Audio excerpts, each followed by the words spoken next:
বঙ্গোপসাগরে অবস্থানরত ঘূর্ণিঝড় মন্থা সন্ধ্যায় অতিক্রম করবে ভারতের অন্ধ্রপ্রদেশ।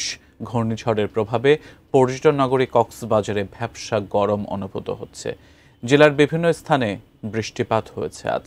কক্সবাজার সমুদ্র সৈকতের লাবণী পয়েন্ট থেকে জানিয়েছেন আমাদের কক্সবাজার প্রতিনিধি অর্পণ বড়ুয়া। বঙ্গোপসাগরে অবস্থানরত ঘূর্ণিঝড় সন্ধ্যা নাগাদ ভারতের অন্ধ্রপ্রদেশ অতিক্রম করতে পারে, এই ধরনের তথ্য আবহাওয়া অফিসের পক্ষ থেকে জানানো হয়েছে। এই মুহূর্তে আমি রয়েছি সৈকতের লাবণী পয়েন্টটা। আমরা একটু সৈকতের চিত্র দেখাতে চাই। বঙ্গোপসাগর এই মুহূর্তে একেবারেই অন্যান্য দিনের মতো শান্ত রয়েছে। এই শান্ত বঙ্গোপসাগরে এখানে আগত পর্যটকরা সমুদ্র স্নান করছেন। 32 ইঞ্চি জেভিকো টিভি এখন মাত্র 15,000 টাকায়, সাথে পাচ্ছেন 3 বছরের প্যানেল ওয়ারেন্টি। যদিও আবহাওয়া অধিদপ্তর আমাদেরকে জানিয়েছেন ঠিক এই মুহূর্তে 2 নম্বর সতর্কতা সংকেত দেখিয়ে যেতে বলেছে আবহাওয়া অফিস কক্সবাজার সমুদ্র বন্দরকে।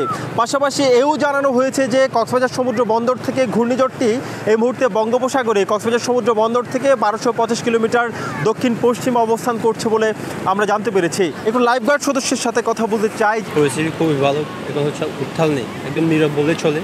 কারণ হচ্ছে আপনার যেটা ঘূর্ণিঝড় উঠছে এটা হচ্ছে আপনার 2 নম্বর সতর্কতা দেখানো হয়েছে। এর পাশাপাশি হচ্ছে আমাদের লালফের কলরে দেওয়া আছে হচ্ছে আপনার বিভিন্ন গর্তর কারণে, তাই জন্য আমরা লালফেরকে ইউজ করতেছি বর্তমানে। বিশেষ করে 25 নভেম্বর পর্যন্ত সন্ধ্যায় কিছুটা কুয়াশা বা গ্রাম অঞ্চলে কিছুটা সন্ধ্যার পর শীত অনুভব হবে এবং পুরো দিনেই কিন্তু আবার গরমের ছোঁয়া মানুষের মাঝে অনুভূত হবে। এই ধরনের তথ্য আসলে কক্সবাজার আবহাওয়া অফিস আমাদেরকে জানিয়েছেন। কক্সবাজার সমুদ্র সৈকত থেকে এটুকু ছিল ঘূর্ণিঝড়ের সবশেষ পরিস্থিতি।